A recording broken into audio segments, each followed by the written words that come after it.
Donc, lorsque le Coran a été complété, donc la copie complète a été notée, l'imam Ali alayhi salam a retransmis ce Coran pour pouvoir le faire distribuer. Maintenant, lorsque les gouverneurs de l'époque, comme Omar, Abu Bakr et Othman, ont pris le gouvernement, eux, ils ont pensé qu'ils ont pu faire changer l'islam pour leurs propres intérêts politiques en faisant faire croire qu'il y a des choses qui doivent être changées.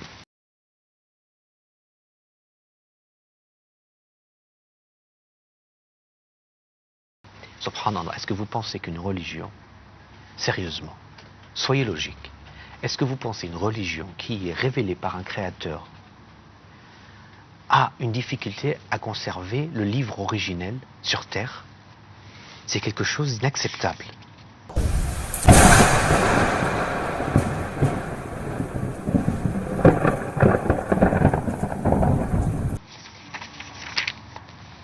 Alors nous avons plein d'autres traditions qui expliquent par exemple Ubayd ibn Umayr qui dit Omar n'avait pas inclus certains versets. Alors il fallait qu'il y ait 2 hommes qui viennent pour témoigner. Alors il a demandé à un homme du côté des Ansar qui est venu et qui lui a ajouté 2 versets. Et qui lui a expliqué donc les 2 versets, que si je viens à vous, donc le verset dit, si je viens à vous, un messager viendra parmi vous. Et Omar a ajouté que je ne devrais pas demander cette évidence, mais un prophète comme lui, certes, doit avoir son nom dans le Coran. Enfin, c'est une des traditions qui a été installée. Donc, je peux vous dire, subhanallah, il y a des passages où je regarde qui font excessivement peur. Et tout ça, parce que je regarde, c'est dans le Qurtubi, le Jami' Qurtubi, c'est dans le Tafsir Ibn Kathir. Nous avons ceci également dans Ibn Arabi, le Ahkam al-Qur'an. Nous avons Bayhaqi, etc. Ibn al-Hajjar. Nous avons les traditions qui sont tous de sources excessivement importantes. Et j'aimerais que si vous pouvez appeler, Inch'Allah, d'ici quelques minutes, si vous pouvez nous montrer, je parle au Bakri évidemment, nous montrer que, en fait, vous croyez vraiment que le Coran n'est pas falsifié. Je serais tellement content de savoir que, en fait, vous ne croyez pas à un Coran falsifié. Parce que, sinon, votre mécréance est déclarée.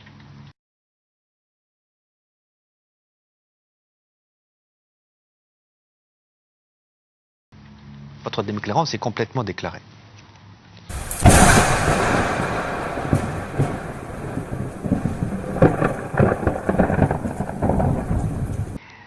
C'est la preuve que la religion est terminée. Donc si dans une religion, il y a une croyance que le livre saint a été abrogé ou falsifié, cela veut dire que la religion, donc, elle devient obsolète. Elle devient incrédible. Il est impossible de suivre cette religion.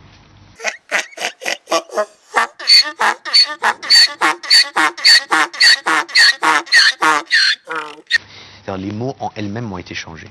Et il y avait excessivement, à un moment que je n'avais pas complété, c'était sur le sujet de Aïcha, lorsque elle a été rapportée par Amra, et qui a dit qu'il y a des versets coraniques qui ont été disparus. Donc si vous regardez dans l'Ahkam al-Qur'an, Ad-Jassas, au volume 1, page 140. Je l'avais lu hier, mais c'était sur allaiter les adultes, l'allaitement de l'adulte, qui dit que pour pouvoir rendre une personne mahram, c'est-à-dire une personne qui peut être considérée comme un membre de la famille, donc ce qui va impliquer que la femme et les hommes qui deviennent mahram peuvent retirer leur foulard, ils peuvent se serrer la main, ils peuvent se parler, ils deviennent comme des frères et sœurs ou comme mari et femme, ou comme des enfants et des parents. Et là, Aïcha dit que si vous allaitez un adulte, il se peut que, enfin, il ne sait pas qu'il se peut, il peut, la personne peut devenir donc partie de la famille, donc mahram.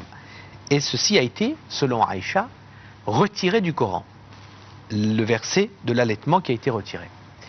C'est un autre problème que nous avons lorsque il y a certaines fatwas, même Bakri, qui permettent à rendre des adultes qui ne sont rien à voir ensemble, ni ils sont mariés, ni ils sont membres de famille, mais qui peuvent devenir membres de la famille en buvant du lait, donc en étant allaités par une femme ou une dame qui est dans la famille, elle devient donc membre de la famille.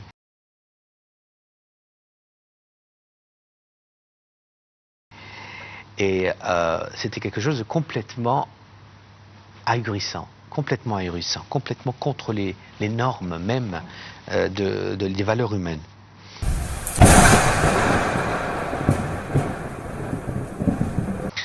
Il y a un autre point, c'est Moussawar ibn Makharrama qui a dit, enfin qui a rapporté, Omar a dit à Abdulrahman al-Aous, ibn al-Aous, il dit que, est-ce que vous vous rappelez qu'il y a une partie qui a été révélée parmi nous, à nous.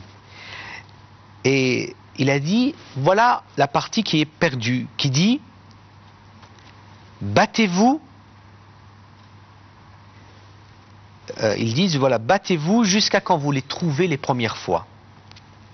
Et Abdurrahman, donc Abdurrahman ibn al-Auf, a dit, mais ceci a été retiré du Coran.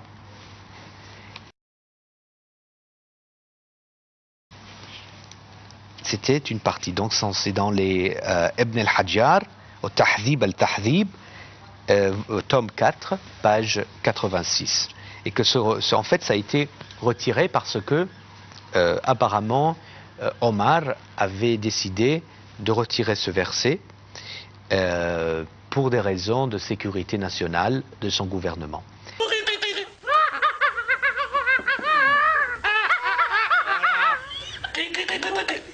Et que normalement il avait déclaré guerre et la guerre n'a pas pu être lieu durant ces expéditions illégales et ces expéditions criminelles, et il a dit que voilà, en fait le verset a été révélé mais on l'a retiré pour donner le droit à son expertise, à son agenda politique.